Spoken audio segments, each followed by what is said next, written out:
থেকে আরো জোরে বলেন কোন জায়গা থেকে? উপর থেকে। এই কোরআনের কথাগুলো যখন শুনবেন দিলের মধ্যে আত্মার মধ্যে শান্তি প্রশান্তি আসবে। কোরআনের জিকির যখন করবেন দিলের মধ্যে শান্তি আসবে। কোরআনের তিলাওয়াত যখন করবেন এই হৃদয়টা সুস্থ হবে। কোরআনের তিলাওয়াত যখন করবেন এই কোরআন তিলাওয়াত করার কারণে আত্মাটা মজবুত হতে থাকবে, শক্তিশালী হবে। আমার ভাইয়েরা নামাজ পড়বেন আত্মা শান্তি পায়, রোজা রাখবেন আত্মা শান্তি পায়, সুদ ছেড়ে দিবেন আত্মা শান্তি পায়, ঘুষ ছেড়ে দিবেন আত্মা শান্তি পায়, বেপরদা ছেড়ে দিবেন আত্মা শান্তি পায়, আত্মা সবল হয়। আল্লাহর হুকুম সবগুলো আসছে উপর থেকে। এই হুকুমগুলো যেই মানুষ পৃথিবীর জমিনে পালন করবে ওই মানুষের আত্মাটা সবল হয়ে যাবে।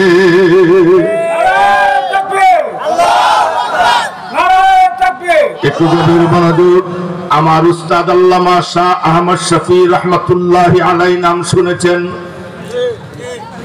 আল্লামা শাহ আহমদ শফি রহমতুল্লাহি আলাইহি যখন হাটাদারি মাদ্রাসার ক্লাসের মধ্যে বসেছিলাম হুজুর আমাদেরকে একটা ঘটনা বলেছিলেন। হুজুরের বর্ণনা করা ঘটনাটা আমি আপনাদেরকে শোনাইতে চাই। আল্লামা শাহ আহমদ শফি রহমতুল্লাহি আলাইহি ক্লাসের দর্শের মধ্যে আমাদেরকে পড়াইতে গিয়ে বলতেছিলেন আল্লাহর এক জামানার ওলি ছিল, নাম তার হযরত শামসুত তিবরিজ রহমতুল্লাহি আলাইহি নাম শুনেছেন? শামসুত তিবরিজ রহমতুল্লাহি আলাইহির কাজ ছিল মানুষের আত্মার ঔষধ দেওয়া। কিসের ওষুধ দেওয়া? আত্মা একটা আলাদা পার্ট। আমার হাঁটুতে ব্যথা, আমার কোমরে ব্যথা, আমার চোখে সমস্যা, আমার কানে সমস্যা, আমার ব্রেনে সমস্যা, আমার হাড়ের সমস্যা, প্রত্যেকটা অঙ্গের প্রত্যেকজন ডাক্তার পৃথিবীতে আছে না নাই? হার্ট বিশেষজ্ঞ, কান বিশেষজ্ঞ, চক্ষু বিশেষজ্ঞ, নাক বিশেষজ্ঞ, ত্বক বিশেষজ্ঞ, এক একটা অঙ্গের এক একটা ডাক্তার এরকম পড়াশোনা করে করে ডিগ্রি অর্জন করে চেম্বার নিয়ে বসে গেছে। নাকের সমস্যা হলে নাকের ডাক্তার দেখান, চোখের সমস্যা হলে চোখের ডাক্তার দেখান। ও মেরে ভাই, দুনিয়ার সকল ডাক্তার একত্র যদি করা হয় আর যদি বলা হয় আমার আত্মার রোগ হয়ে গেছে, ডাক্তাররা সাইগা দেন, দুনিয়ার সকল ডাক্তার মিলেও আপনার আত্মার রোগের চিকিৎসা দেওয়ার ক্ষমতা রাখে না। আপনার আত্মার রোগের চিকিৎসা যিনি দিবেন তিনি ওই ওলি ইবনে ওলি আল্লামা ওলিউর রহমান হাফিজাহুল্লাহ কিছুক্ষণের মধ্যে আসবেন, যিনি আমাদের আত্মার খোরাক দিয়া যাবেন। মুহতারাম হাজিরিন, এরকম এই আত্মার চিকিৎসক আছে। সে আত্মার চিকিৎসক ছিলেন হযরত শামসুত তিবরিজ রহমাতুল্লাহি আলাইহি। দুনিয়া থেকে যাওয়ার যখন সময় গণিয়ে আসছে মহান রবের কাছে জানতে চাইলেন, ওগো আল্লাহ, পৃথিবীর জমিন থেকে আমার এখন যাওয়ার সময় হয়ে গেছে। আমাকে একটা দায়িত্ব দেওয়া হয়েছিল মানুষের আত্মার চিকিৎসা করার জন্য। ও রব্বুল আলামিন, আমার এই দায়িত্বটা এখন আমি কার কাছে রেখে দিব? মহান রবের পক্ষ থেকে ইশারা এসে গেছে, ও শামসুত তিবরিজ, তুমি চলে যাও রোম শহরে। ওই রোম শহরে গিয়া দেখো বড় একজন আলেম আছে, নাম তার জালালউদ্দিন রুমি রহমাতুল্লাহি আলাইহি। তার কাছে তুমি তোমার এই দায়িত্বটা রেখে দাও। জালালউদ্দিন রুমি রহমাতুল্লাহি আলাইহি রোম সম্রাটে, রোম রাজ্যের মধ্যে রাজ পরিবারের তার বসবাস। তিনি রাজকীয় ব্যক্তিত্ব, এরকম ওনার চাল চলন ছিল বিলাসিতার সাথে। উনি একজন বড় আলেম, জগৎ বিখ্যাত আলেম, কিন্তু উনি রাজ পরিবারের হওয়ার কারণে ওনার বিলাসিতার জীবনযাত্রা, চাকর চাকরানির অভাব নেই। চাকর চাকরানি তার সর্বদাই সেবা শুশ্রূষা করে। এমন একজন ব্যক্তির নাম বলে দিচ্ছেন মহান আল্লাহ শামসুত তিবরিজ রহমাতুল্লাহি আলাইহি। একটা আল্লাহ ওয়ালা মানুষ, বুড়া মানুষ, চামড়া ঢিল হয়ে গেছে, চুল সাদা হয়ে গেছে, কমর বাঁকা হয়ে গেছে, একটা ময়লা জামা, তালিযুক্ত জামা পরে সেই রোম শহরে সফর করতে করতে ক্লান্ত পরিশ্রান্ত হয়ে রোম সম্রাটের বাড়ির সামনে জালালউদ্দিন রুমির বাড়ি একেবারে অগ্দর মহলে ঢুকে গেছে। জালালউদ্দিন রুমি রহমতুল্লাহি আলাইহি একটু মেজাজটা চড়া হয়ে গেছে। কারবারটা দেখছো, ফহির বেড়া আমার এখানে ঢুকতে দেবে, আমার দারোয়ান গুলিকে দেখে না, এই মিসকিনটা আমার এখানে আসছে, একেবারে ফকির, এলোমেলো চুল, চেহারার মধ্যে ধুলাবালু লেগে আছে, দীর্ঘ পথ সফর করে আসছেন। আইসা এই রুমের ভিতরে ঢুইকা জালালউদ্দিন রুমি রহমতুল্লাহ আলাইহির নাম ধইরা ডাক দিয়া কয়, এই জালাল। মিজাজ আরো সরা হয়েছে, মিজাজ কি হয়েছে, আরো সরা হয়েছে। কারবারটা দেখছে, ফহির বেড়া আমার নাম ধরে ডাক দেয়, বুঝেন নাই কথাগুলো?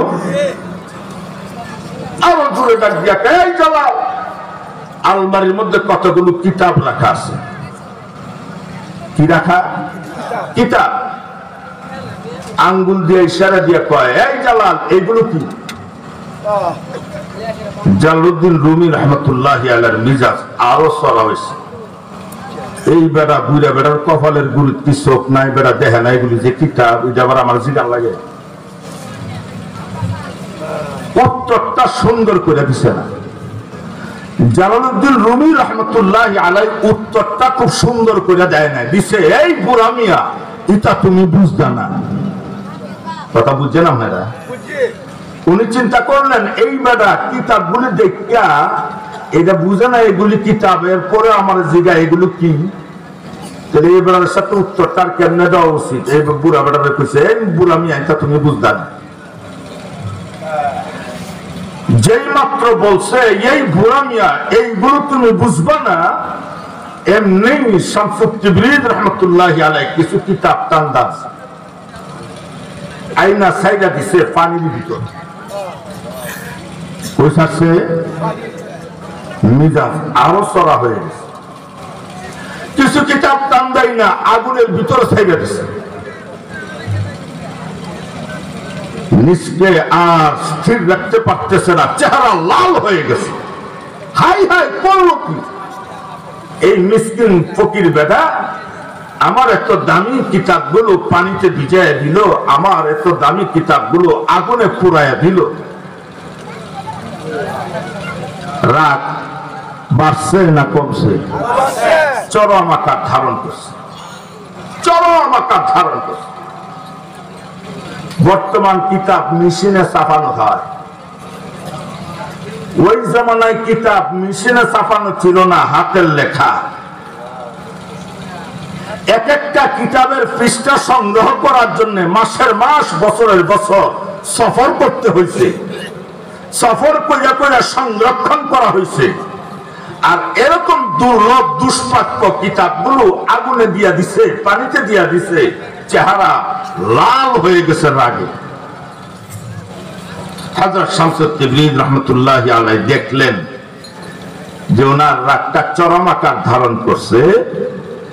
এমত অবস্থায় শামসুত তিবরিজ রহমতুল্লাহি আলাইহি পানির ভিতরে হাত ঢুকায় দিছে। সুবহানাল্লাহ কোন না? যেই হাতটা বের করলেন, কিতাবটা টান্দা বের করে আনলেন, পানি তাকে ভিজায় নাই। আর তো জোরে কর। আগুনের ভিতরে হাত ঢুকায়া দিলেন, কিতাবটা বের করে আনলেন, আগুন তাকে পুরায় নাই। পানির স্বভাব ভিজাইয়া ফেলা, আগুনের স্বভাব পুরাইয়া ফেলা। পানিয়ে ভিজাইল না, আগুনে পুরাইল না। এই অক্ষত অবস্থায় কিতাব যখন বের হয়ে আসছে, শামসুত তিবরিজ রহমতুল্লাহ আলাইহি এই অবস্থানটা দেখা জালালউদ্দিন রুমি রহমতুল্লাহ আলাইহির রাগ আগের মতো আছে না ডাউন? কথা বুঝতেছেন না আপনারা? একেবারে ডাউন হইয়া নত জানু হয়ে শামসুত তিবরিজ রহমতুল্লাহ আলাইহির দরবারে এসে কয়, হুজুর এটা কেমনে সম্ভব, কিভাবে হলো? তো শামসুত তিবরিজ রাহমাতুল্লাহি আলাইহি জবাব দিলেন, এই বুড়া বেটা, এই জালাল, এটাও তুমি বুঝলা না? এই জালাল, এটাও তুমি? ওই যে শামসুত তিবরিজ রাহমাতুল্লাহি আলাইহি জিজ্ঞাসেন এগুলো কি, তখন উত্তর জালালউদ্দিন রুমি কি দিয়েছিলেন, এই বুড়া বেটা, এটা তুমি বুঝলা না? এখন আগুনের ভিতর থেকে কিতাব বের করছে, আগুন সেটা পুরাইল না। জালালউদ্দিন রুমি রাহমাতুল্লাহ আলাইহি জিজ্ঞেস করে, হুজুর এটা কেমনে সম্ভব, আগুন কেন পুরাইল না? এটাও তুমি বুঝলা না। এখন এই শামসুত তিবরিজ রাহমাতুল্লাহি আলাইহির কাছে নিজেকে সুপর্দ করে দিয়ে বলতে শুরু করলেন, হুজুর এটা আমি বুঝতে চাই, ও হুজুর এটা আমি জানতে চাই, এটা কিভাবে কি করে সম্ভব আগুনের স্বভাব পুরায় ফেলা, এটা কেন পুরাইল না? তখনই তিনি ওই আত্মার ঔষধ ডাইলা দিচ্ছেন। সুবহানাল্লাহ। তখনই জালালউদ্দিন রুমি রাহমাতুল্লাহ আলাইহির আত্মার ভিতরে কি ডাইলা দিচ্ছেন? আত্মার ঔষধ আছে। আত্মার রূপ কি ছিল, আত্মার ঔষধ কি ছিল, তিনি ঔষধ দেন। পর্দায়ে হস্তি अगर सूजी बना रे ला इलाह, पर्दाए हस्ती अगर सूजी बना रे ला इलाह, आज़मा बेपर्दा बीनी नूरे इल्लल्लाह रा। ओ जलाल, তোমার কলবের ভিতরে দুনিয়ার ভালোবাসা ঢুকে আছে, তোমার কলবটার ভিতরে দুনিয়া বাসা বেঁধে আছে, দুনিয়ার প্রতি ভালোবাসা, দুনিয়ার প্রতি আকর্ষণ এই কলবটাকে অন্ধকার বানায় দিয়েছে। এই কলবের ভিতরে তুমি লা ইলাহা ইল্লাল্লাহর জিকির দ্বারা ধাক্কা লাগাও, লা ইলাহা ইল্লাল্লাহর জিকিরের ধাক্কা তোমার কলবের উপরে মারতে থাকো। লা ইলাহা ইল্লাল্লাহর জিকির যখন করবে কলবটা পরিষ্কার হবে, আল্লাহ পাকের মারফত হাসিল হয়ে যাবে, গোটা কায়নাত তুমি জালালের গোলাম হয়ে যাবে। মুহতারাম হাজিরিন, আজকে আমরা কত হতভাগা। আমরা দুনিয়াতে আসার পরে শুধুমাত্র দেহটা নিয়ে ব্যস্ত হয়ে আছি, রুহের চিকিৎসা নেওয়ার মাহফিলে আমরা যাই না। রুহটা যে অসুস্থ এটাকে আমরা গুরুত্ব দেই না, আল্লাহ ওয়ালাদের সোহবতে বসি না। আমার আর একটা ওয়াজের কথা মনে হয়ে গেছে, হাটাদারি মাদ্রাসার মধ্যে দাওয়াত ছিল হযরত মাওলানা হাবিবুল্লাহ মিসবাহ রাহমাতুল্লাহি আলাইহি। উনি বয়ান করতেছিলেন হাটাদারি মাদ্রাসার বার্ষিক সভার মধ্যে। তো তিনি আমাদেরকে যে সবকটুকু ওই মাহফিল থেকে শুনেছিলাম সেটা আমি আপনাদের কাছে বর্ণনা করি। আল্লাহ ওয়ালাদের সোহবতে গেলে দিলের পরিবর্তন হয়। আল্লাহ ওয়ালাদের সোহবতে গেলে কি হয়? কষ্ট হইতেছে আপনাদের? কষ্ট হইতেছে? তিনি উদাহরণ দিয়ে বুঝাইছেন। রাসূল আকরাম সাল্লাল্লাহু আলাইহি ওয়াসাল্লাম হিজরি ৮ম সনে যখন মক্কা বিজয় করেছিলেন, মক্কা বিজয়ের আগে মুসলমানদের সাথে মক্কার কাফেররা কি কি ব্যবহার করেছেন সব আপনাদের জানা। রাসূল আকরাম সাল্লাল্লাহু আলাইহি ওয়াসাল্লাম মক্কা বিজয় করার পরে মক্কার মানুষগুলোকে ক্ষমা করতে শুরু করলেন। করতে করতে করতে করতে গোটা আরববাসী সবাই মাফ করে দিছে। কিছু সংখ্যক লোকের নাম লিস্টি কইরা নাম লেখা কাবা ঘরে লটকায়া দিছে, আমি নবী এদেরকে মাফ করব না। ও সাহাবীরা, তোমরা এদেরকে যেখানে পাও জীবিত অথবা মৃত আমার সামনে হাজির করে দাও। দয়ার নবী উম্মতের কান্ডারি সবাইকে মাফ করছে, কয়েকটা ব্যক্তির নাম লেখা কাবা ঘরে লটকায়া দিছে, এদেরকে ক্ষমা করা হবে না। তাহলে কত বড় অপরাধী। সেই লিস্টের মধ্যে একজনের নাম ছিল ওয়াহশী রাদিয়াল্লাহু তাআলা। ওয়াহশীকে আল্লাহর রাসূল মাফ করবে না ঘোষণা দিয়ে দিয়েছেন। লম্বা আলোচনা এখানে এরপরে অধিকাংশ অনেকেই রসুলের কাছে গিয়া গোপনে গোপনে ইসলাম গ্রহণ করছে, মাফ চাইছে, রসুল মাফ করে দিচ্ছেন। ওয়াহশী চিন্তা করতে লাগলেন আমার কি করা উচিত, আমি যদি গর্তে বের হই কেউ যদি দেখে আমার কল্লাটা আলাদা করে লাগবে। বের হওয়ার উপক্রম নাই। শেষ পর্যন্ত সিদ্ধান্ত নিলেন আমি নবীজির দরবারে যাব, নবীজির কাছে নিজের অপরাধের কথা স্বীকার করব, এরপরে নবীর কাছে ইসলাম গ্রহণ করার পরে নবী যদি আমাকে শাস্তি দেয় মাথা পেতে তা গ্রহণ করব। এই নিয়ত করে নবীজির দরবারে আসার জন্য সিদ্ধান্ত গ্রহণ করছে। আসবে কেমনে, এজন্য একটা বুরকা লাগাইছে। কোন সাহাবী যেন তারা না দেখে। চেহারাটা ঢাইকা রাখছেন, চেহারাটা ঢাইকা নবীজির দরবারে আসতেছেন। আল্লাহওয়ালাদের সোহবতে গেলে যে দিলের পরিবর্তন হয়, ভাববেন না ও আর বুঝা আসো আর না আসো, কিছু সময় যদি আল্লাহওয়ালাদের সোহবতে থাকেন কোন ভাবে কিভাবে আপনি টের পাবেন না আপনার দিলের পরিবর্তন আল্লাহ ঘটায়।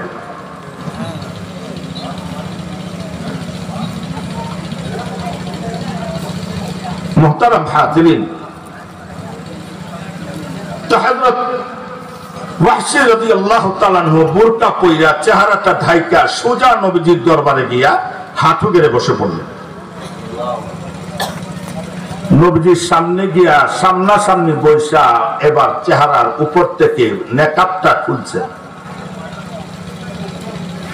নবীজি তাকায় দেখে ওয়াহশী বসা। নবীজি জিজ্ঞেস করলেন তুমি কি ওয়াহশী? সে জবাব দিল কাল নাম, আমি ওয়াহশী। তাহলে নবীজি যার ব্যাপারে নাম লেখা দিছে সেই ব্যক্তিটা সামনে আছে, অথচ নবী বলছেন তার জীবিত অথবা মৃত আমার সামনে হাজির করো। সেই লোকটাই নবীর সামনে আবার বলতেছে আমি ওয়াহশী। নবীজি 2 নম্বর প্রশ্ন করলেন তুমি কি আমার চাচা আমির হামজা রাদিয়াল্লাহু তাআলা আনহুকে শহীদ করছো? যেই নবীজির আপন চাচা জন্ম নিয়ে বাবার চেহারা দেখে নাই, সেই নবীজির আপন চাচা আমির হামজা রাদিয়াল্লাহু তাআলা আনহুকে উহুদের মাঠে খণ্ড বিখণ্ড করে ফেলেছে, টুকরা টুকরা করেছে, এমনকি ভিতর থেকে কলিজাটা বের করে কাঁচা চাবায়া খাইছে।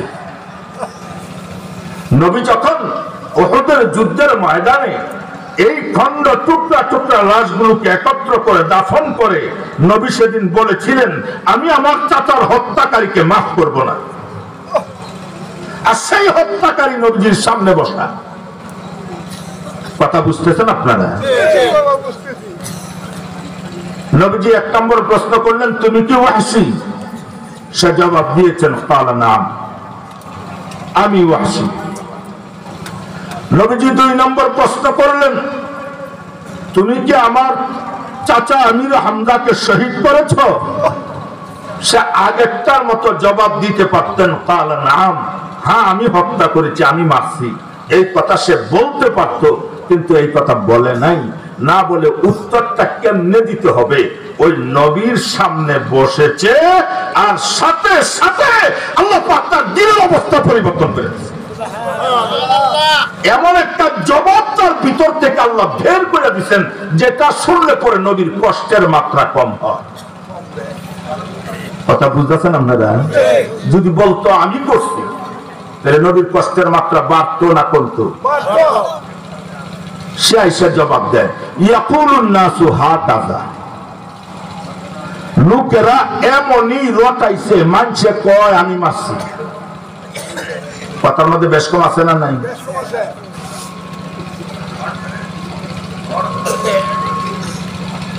একটা হলো আমি হত্যা করেছি,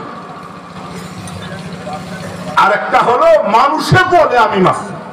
কথার মধ্যে বেশ কম আছে না? উত্তরটা ঘুরে দিয়ে দিচ্ছে। আল্লামা হাবিবুল্লাহ মিসবাহ রাহমাতুল্লাহি আলাইহি এই ঘটনা দিয়ে আমাদেরকে এটা বুঝাইতেছেন যে নবীর সামনে যখন একটা কাফের বেঈমান বসেছে, নবীর সামনে কেমনে কথা বলতে হবে, নবীর সুহবতে যাওয়ার কারণে আল্লাহ তার দিলের অবস্থা পরিবর্তন করে দিয়েছে। এই অবস্থায় এখনো চালু আছে। কোন আল্লাহর মজলিসে যখন কোন মানুষ বসবে, ওই মানুষের দিলের অবস্থা আল্লাহ পরিবর্তন করে দিবেন। এটা আল্লাহর ওয়াদা। মুহতারাম হাজিরিন, আমার এক কথা থেকে অনেক কথার মধ্যে চলে যাইতেছি। আমি কথা বলতেছিলাম, আমরা আসি নাই, আমাকে পাঠাইছে, কথা মনে আছে? এই রুহটার উপর থেকে আসলো, আমার দেহের মধ্যে ঢুকলো। দেহের মধ্যে ঢুকার পরে এখন আমরা পৃথিবীতে রুহটাকে নিয়ে যেখানে ইচ্ছা সেখানে যাচ্ছি। এই দেহটাকে যেখানে ইচ্ছা সেখানে নিয়ে যাচ্ছি। দেহের যত চাহিদা আছে সব পূরণ করতেছি। পূরণ করতে করতে করতে করতে এমন করা করতেছি, দেহের সকল চাহিদা পূরণ করার জন্য সকাল থেকে সন্ধ্যা, সন্ধ্যা থেকে সকাল 24 ঘন্টা শুধু দেহের ফিকির করতেছি। একটা বারের জন্য, একটা মুহূর্তের জন্য, একটু সময়ের জন্য রুহের চিন্তা বিন্দু মাত্র আমরা করি না। আমরা শুধু দেহের পূজা করতেছি। দেহ কেমনে আরাম থাকবে, দেহটাকে কেমনে সুস্থ রাখা হবে, দেহটাকে কেমনে আরাম দেওয়া যাবে, দেহটাকে কেমনে শক্তিশালী করা যাবে, দেহটাকে কেমনে সুন্দর দেখানো যাবে। এই জন্য দেহের জন্য আমার একটা কুড়ে ঘর ছিল, একটা বিল্ডিং বানাইছি, বিল্ডিং হয়েছে, টাইলস করছি, টাইলস হয়েছে, এসি লাগাইছি, এসি হয়েছে, বহুতল করলাম, সব করতেছি দেহের আরামের জন্য। রুহের জন্য ফিকির আমাদের বিন্দু মাত্র নেই। সকাল থেকে সন্ধ্যা সব এই দেহের আরামের জন্য। অথচ আল্লাহ বলে মিনহা খালাকনাকুম, তোমাদেরকে মাটি থেকে বানাইলাম। এই দেহটা মাটি থেকে বানানো হয়েছে। দেহটা কিসের থেকে বানাইছেন? আরো জোরে কোন। আমি যদি বিস্তারিত আলোচনা করতে যাই আপনাদের সামনে লম্বা আলোচনা এসে যাবে। মাটি থেকে কেমন করে বানাইলেন? আমার আপনার বাবা এই পৃথিবীর জমিনের মধ্যে যখন দানের চারা রোপণ করে দিয়েছে, আল্লাহ রাব্বুল আলামিন দান উৎপাদন করে দিলেন। এই দানের ভিতরে চাউল উৎপাদন করে দিলেন। এই চাউলগুলো ভক্ষণ করার কারণে বাবার গায়ে রক্ত তৈরি হয়ে গেছে। ওই রক্তের সান্নিধ্য বের করে আল্লাহ রাব্বুল আলামিন নাপাক পানি তৈরি করে দিলেন। নাপাক পানি তৈরি করে বাবার পিঠের মধ্যে জমা রাখলেন। এবার আমার বাবা এবং মার মধ্যে যখন বিবাহ ঘটে, ওই বিবাহ ঘটার মাধ্যমে নাপাক পানি স্থানান্তরিত করে মার রহমের ভিতরে সাপ্লাই দিলেন। যেই মাত্র মার রহমের ভিতরে নাপাক পানি সাপ্লাই হয়ে যায়, আল্লাহর কাছে ফেরেশতারা জিজ্ঞাসা করেন, ওগো রব্বুল আলামিন, অমুক দিনের মিলনের মাধ্যমে যেই নাপাক পানি মহিলার গর্ভে চলে গেছে, এটা দিয়া ছেলে হবে না মেয়ে হবে, সুন্দর হবে না কালো হবে, লম্বা হবে না কাটো হবে? আল্লাহ বলে আমাকে জিজ্ঞাসা করো না, লোহে মাহফুজে তাকায় দেখো। এর মানে হলো একটা মানুষের বডি যেমন করে তৈরি করার হুবহু তার প্রতিচ্ছবি আমার আল্লাহ লোহে মাহফুজের মধ্যে লটকায়া দিয়েছে। এই বডিটা বানাইবার প্রথম উপাদান মাটি। এই মাটির সারাংশ থেকে খাদ্য উৎপাদন হয়েছে, খাদ্যের সারাংশ থেকে রক্ত তৈরি হয়েছে, রক্তের সারাংশ থেকে নাপাক পানি তৈরি হয়েছে, নাপাক পানি বাবার পিঠে, এরপরে মার পেটে যাওয়ার পরে 40 দিন পর পর এই পানিটারে আল্লাহ তাআলা এক একটা রূপে রূপদান করায়। সুম্মা খালাকনান নুতফাতা আলাকাতান ফাখালাকনাল আলাকাতা মুদগাতান ফাখালাকনাল মুদগাতা ইযামা। এইভাবে 40 দিন পর পর নাপাক পানিটাকে জমাটবদ্ধ রক্ত, জমাটবদ্ধ রক্তটাকে গোশতের টুকরা, গোশতের টুকরাটাকে একটা হাড্ডি, হাড্ডিটাকে আবার গোশত দ্বারা ডেকে দিয়ে পুরা মানব বডি আল্লাহ বানাইছেন। কিসের থেকে বানাইছেন? মাটি থেকে। এই মাটি থেকে আমার এই বডিটা তৈরি হয়েছে। এই জন্য আল্লাহ বলেন মিনহা খালাকনাকুম, আমি তোমাদেরকে মাটি থেকে বানাইলাম।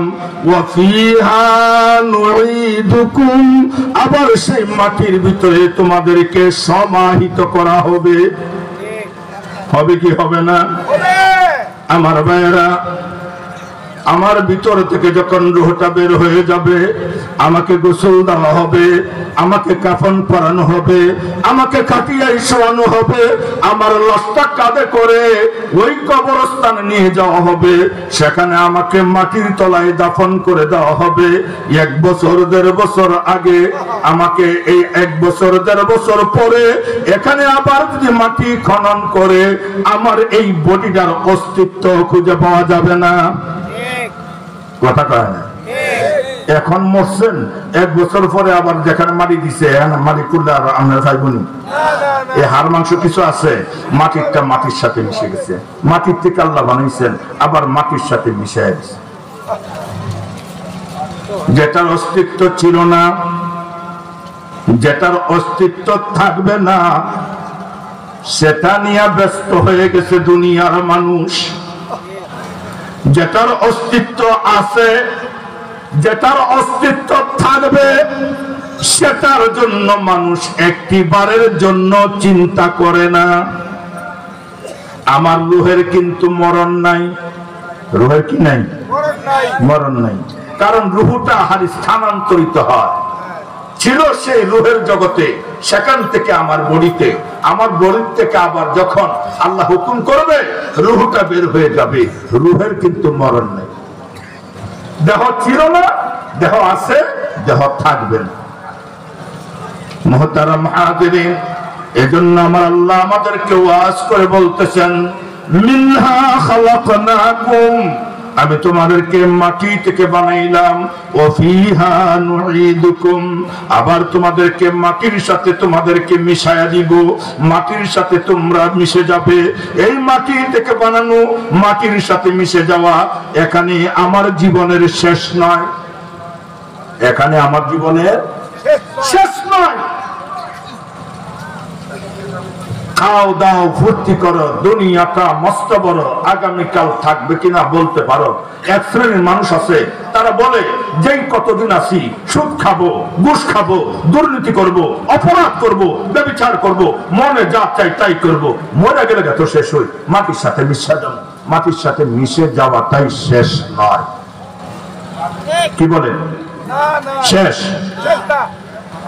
এজন্য আল্লাহ বলেন, ওয়ামিনহা নুখরিজুকুম তারাতান উখরা, ও দুনিয়ার বান্দা বান্দীরা, আবার তোমাদেরকে আমি আল্লাহ পুনরায় জীবিত করে দিব। আমার ভাইয়েরা, গভীর মনোযোগ কথাগুলো খেয়াল করে শুনেন। আমাদেরকে এমন একটা সময় আসবে, যেই সময়ের মধ্যে আমাকে আপনাকে প্রতিটা মানুষকে পুনরায় জীবিত হতে হবে। সেই দিনটা কোন দিন? সেই দিন হলো ইয়াউমুল হাসার। ওই হাসারের ময়দানে আমাকে আপনাকে উঠে দাঁড়াইতে হবে। পৃথিবীর মানুষগুলো মাটির সাথে মিশে যায়, মাটির সাথে একাকার হয়ে যায়।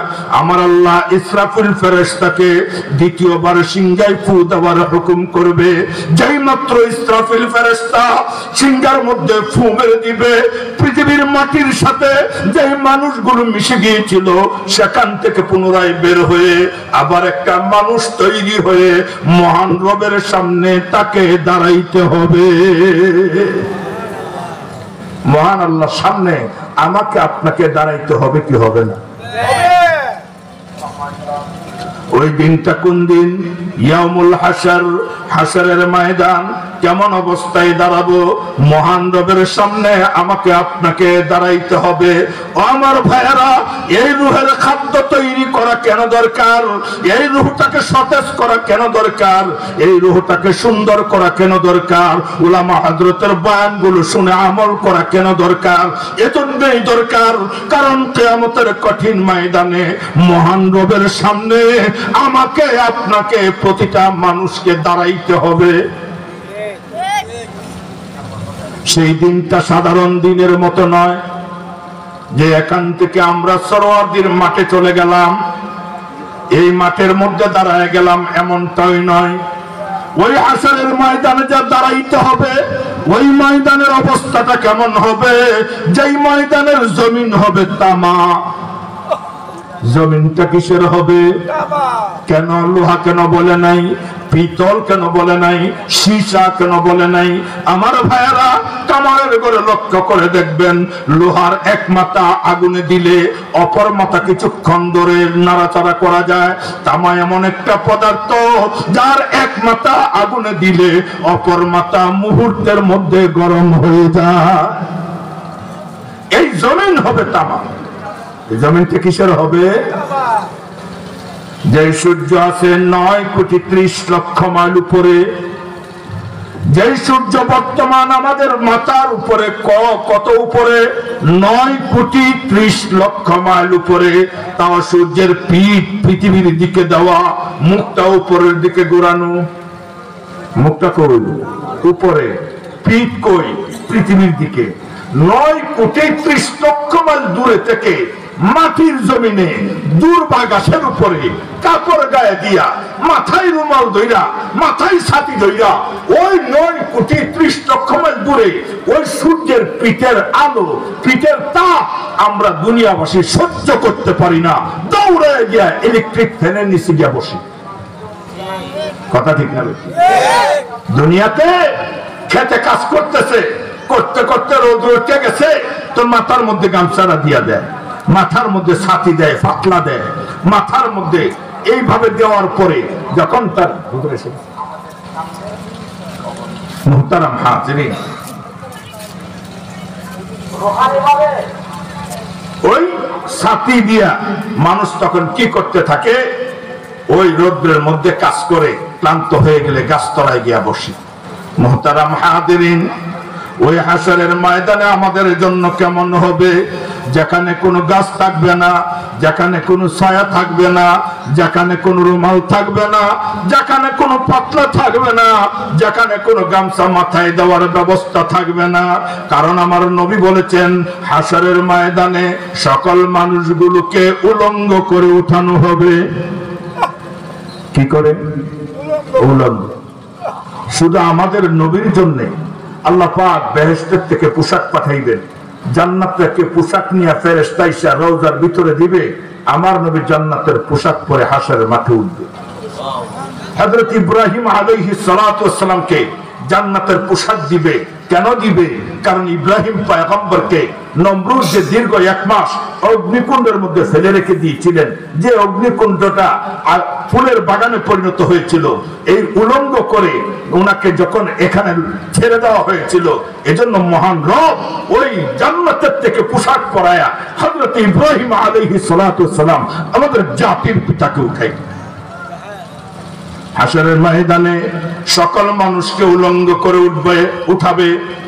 আমার নবী একদিন মসজিদে নববীর ভিতরে সাহাবায়ে কেরামের সামনে হাসরের বিভীষিকাময় বয়ান যখন দিতেছিলেন, সাহাবায়ে কেরাম ক্রন্দনরত অবস্থায়, হাই হাই নবী এটা কি বলতেছেন? এই হাসরের ময়দানে জমিন হবে তামা, মাথার অর্ধ হাত উপরে সূর্য, আবার মানুষকে উলঙ্গ করে উঠাবে।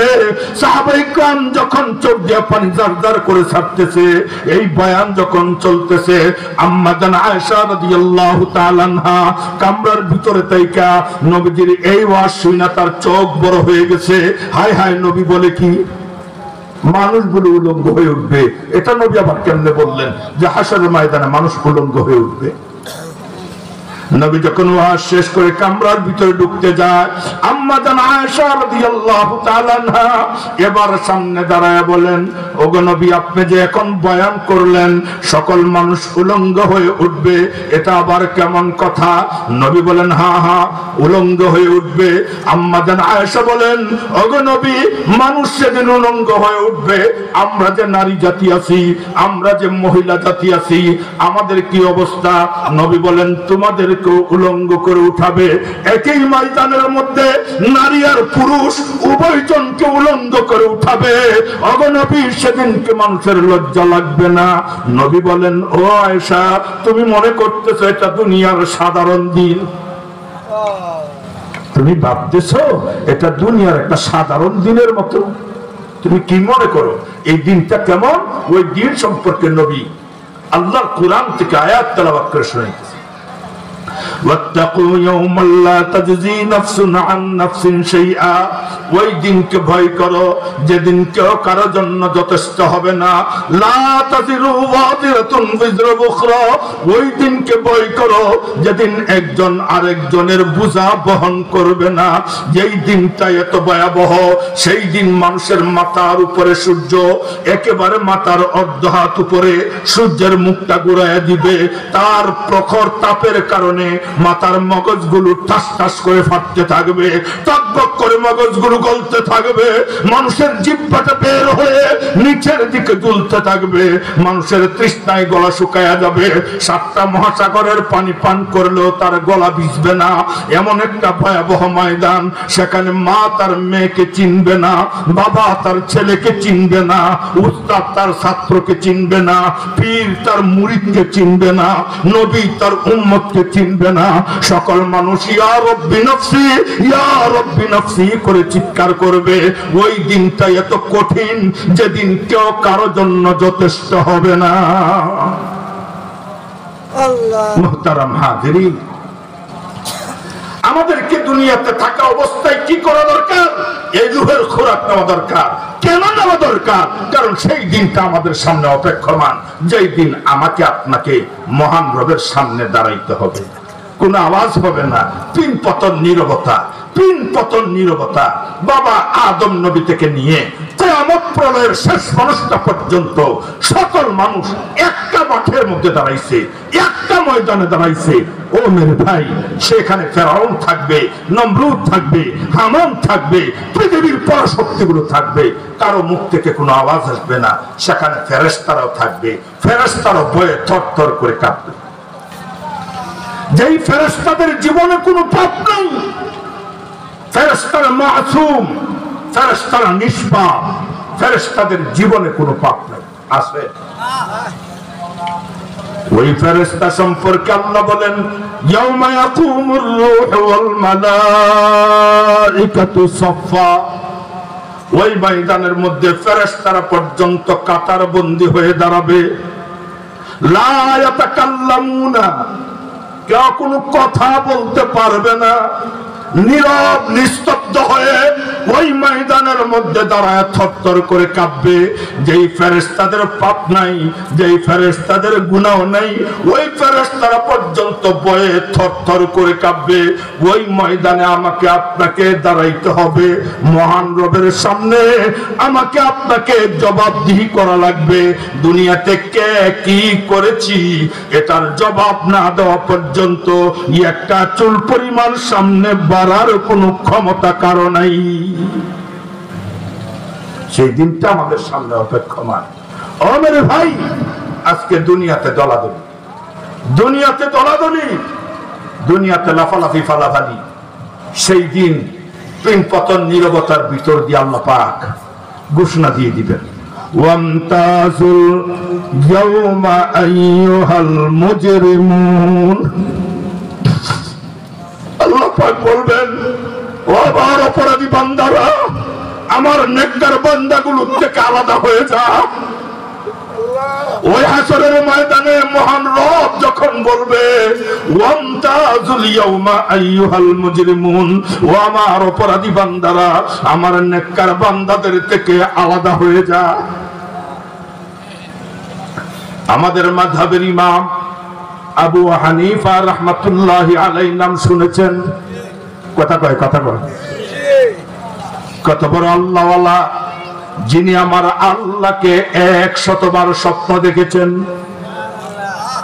যিনি এশারের উযু দিয়া ফজরের নামাজ আদায় করেছেন। তিনি এত বড় আল্লাহওয়ালা, তিনি যখন বাইতুল্লাহ যাইতেন, কাবা ঘরে যাইতেন, হাদিসে পাকের মধ্যে আছে, কোন বান্দা যখন বাইতুল্লাহ যায়, কাবা ঘরে যায়, কাবা ঘরের দরজার চৌকাঠ ধরে, কাবা ঘরের দরজার চৌকাঠ ধরে গালটাকে কাবা ঘরের সাথে লাগাইয়া চোখের দুইটা চোখের পানি ছাইরা মহান রবের কাছে দোয়া করে, কাবা ঘরের দরজার চৌকাঠ ধরে গালটাকে কাবা করে লাগাইয়া চোখের পানি ছাইরা দিয়া যেই বান্দা যেই দোয়া করে আমার নবী বলেন সেই দোয়া ডাইরেক্ট মাওলার দরবারে কবুল হয়ে যায়। আর ইমাম আবু হানিফা রাহমাতুল্লাহি আলাইহি শুধুমাত্র কাবাগরের চৌকাঠ ধরে নাই, কাবাগরের দরজা খুলে কাবাগরের ভিতরে ঢুকে গেছেন। কোথায় ঢুকছে? কাবাগরের ভিতরে ঢুকছে। কাবাগরের ভিতরে ঢুইকা কাজটা কি করলেন? 2 রাকাত নামাজের নিয়ত করলেন, কান পর্যন্ত হাত উঠাইলেন, নাভির নিচে হাতটা বেঁধে ফেললেন, একটা পা উপরের দিকে উঠাইলেন, এক পায়ের উপর ভর দিলেন, কালামে পাকের তিলাওয়াত শুরু করলেন, 15 পারা তিলাওয়াত করলেন, একটা রুকু করলেন, সিজদা করলেন। এবার দ্বিতীয় রাকাতের জন্য যখন দাঁড়ায় ওই পাটা উপরে উঠাইয়া এক পার উপর ভর দিয়া বাকি 15 পারা তিলাওয়াত করলেন। 2 রাকাত নামাজের মধ্যে 30 পারা কোরআনকে এক পায়ের উপর ভর দিয়া যেই ইমাম কাবা ঘরের ভিতরে দাঁড়াইয়া মহান রবের সামনে খতমে কোরআন আদায় করেছে, কত বড় আল্লাহর ওলি ছিলেন।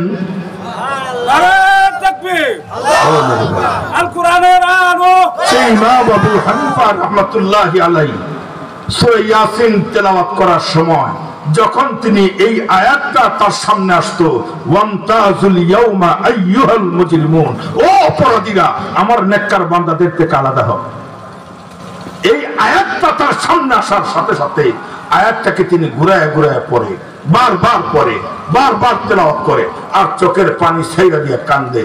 সাথীরা জিজ্ঞেস করেন, হুজুর আপনি এই আয়াত বারবার পুনরাবৃত্তি করেন, বারবার ঘুরায় ঘুরায় পড়েন আর চোখের পানি ছাইরা দিয়ে কান্দেন, রহস্যটা কি? রহস্য এই জায়গায় কিয়ামতের ময়দানে মহান রব যখন বলবে আমার অপরাধী বান্দারা নেককার বান্দাদের থেকে আলাদা হও, আমার ভয় লাগে, আমার ডর লাগে, না জানি আমি পাপীদের দলভুক্ত হয়ে যাই। আমরা দুনিয়াতে পাপ করতে করতে এত পরিমাণ করেছি, এরপর আমরা করি দলাদলি।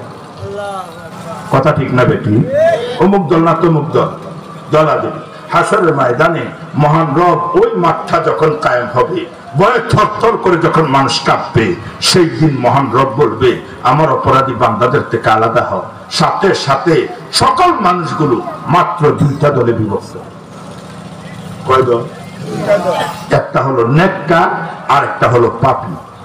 কয় দল হবে? 2 দল। এক দল বাম দিকে দাঁড়াইছে আর এক দল ডান দিকে দাঁড়াইছে। বাম দিকে যারা দাঁড়াইছে তারা পাপী, ডান দিকে যারা দাঁড়াইছে তারা নেককার।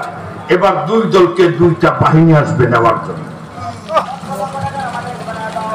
এগুলি আমার কোনো বানানো কথা নয়, আমাদের উস্তাদের উস্তাদ এখানে উপস্থিত, যার সামনে কথা বলো বেয়াদবি।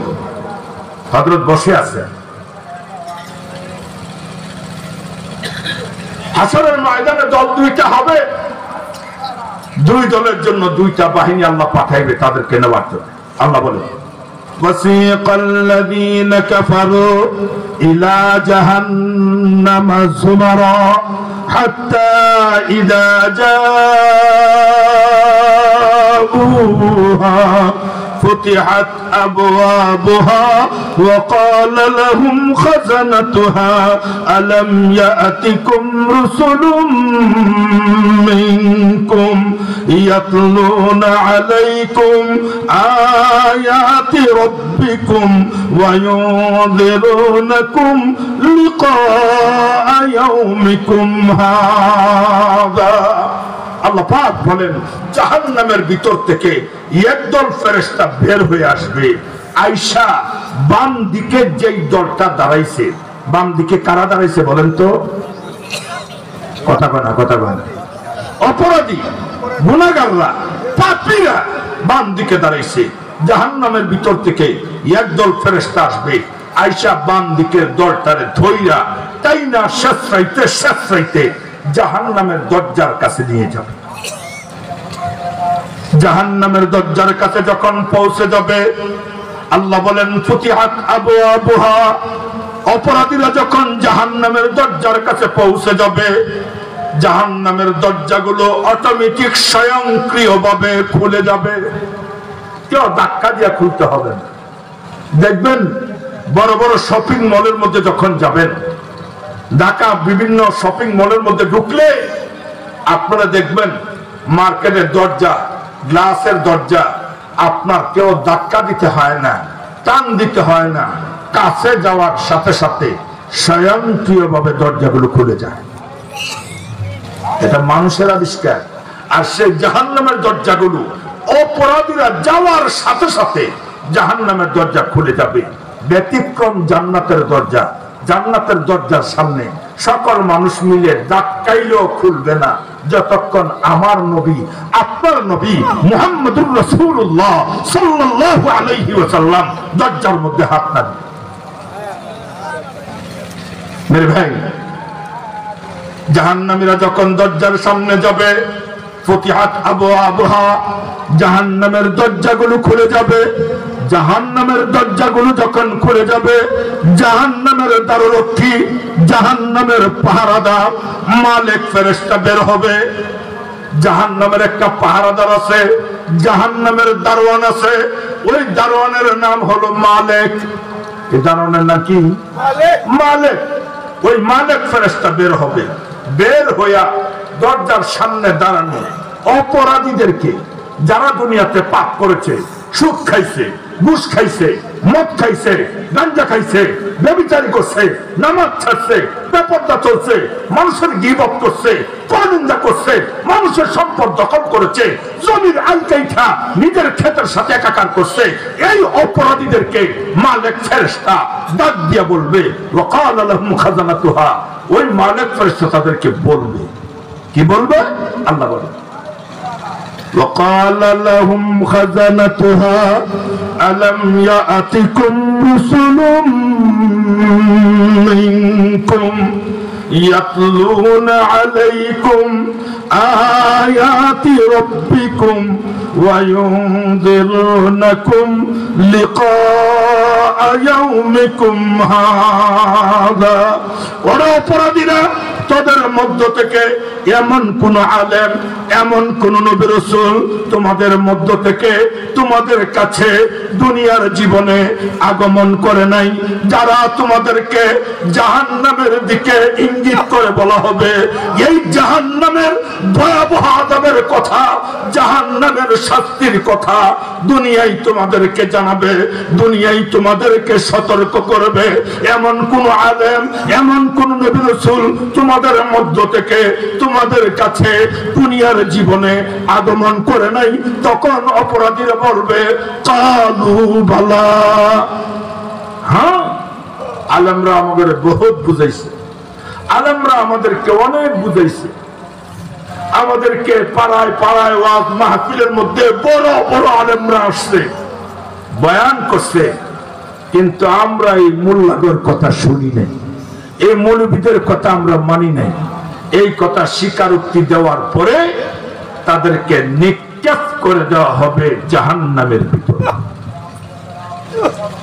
আজকে যারা এখানে উপস্থিত আছেন, আমি আল্লাহর কসম করে বলি, আল্লাহ না করুন, আল্লাহ না করুন, এখানে এমন কেউ যদি থাকে যে যারা জাহান্নামে দিবে, তারে জিজ্ঞাসা করবে, কাগজি গ্রামের এই আঞ্জুমানে হেফাজতে ইসলামের সম্মেলনে বড় বড় আলেমরা, আল্লাহর ওলিরা কথা বলেছিল, সেই কথাগুলো তোমরা শুনছো? শুনছিলাম, মানছিলাম। এই কথা সেদিন স্বীকার করবেন, আমরা হুজুরের কথা মানি নাই। এরপরে স্বীকারোক্তি দেওয়ার পরে জাহান্নামে ছেড়ে দেওয়া। মুহতারাম হাজরিন, মুহতারাম হাজরিন, কত ভয়াবহ আযাবের কথা, কত ভয়াবহ শাস্তির কথা আজকে আমরা ওয়াজ শুনি। ওয়াজ শোনার জন্য বর্তমান ওয়াজ, আমি বলি এটা শ্রোতাদের ওয়াজের দুর্ভিক্ষ। এটা অর্থাৎ বর্তমান বাজারের মধ্যে যে ওয়াজ চলতেছে, কন্ট্রাক্ট ওয়াজ, চুক্তিবাদী ওয়াজ, গল্প কাহিনীর ওয়াজ, কিচ্ছা কাহিনীর ওয়াজ, হাসি তামাশার ওয়াজ, গানের ওয়াজ, আবার আপনারা কষ্ট হবে। বর্তমান যেটা চলতেছে, আমার শাইখ মুর্শিদ আল্লামা মুফতি জাফর আহমদ হাফিজাহুল্লাহ নালকানগর হযরত এই কথাগুলো আমাদেরকে খুব সতর্কতার সাথে বলেছে। দীর্ঘ সময় এই ময়দানে ওয়াজ করেছি, দীর্ঘ সময় আমার সাথের অনেক ওয়াইজ আজকে দুনিয়াতে নেই, অনেক ওয়াইজ নাই। জুবাইর আহমদ আফসারী রহমতুল্লাহি আলাইহি নাই, আনোয়ারুল বারী নাই,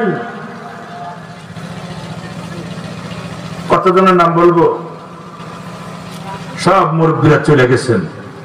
বর্তমানে 50,000 60,000 টাকা দিয়ে ওয়াজ করানোর জন্য আমরাও এমন এক শ্রোতা হয়েছি যে ওয়াজের এখন বর্তমান দুর্ভিক্ষ। এটা শ্রোতাদের একটা ওয়াজের প্রতি একটা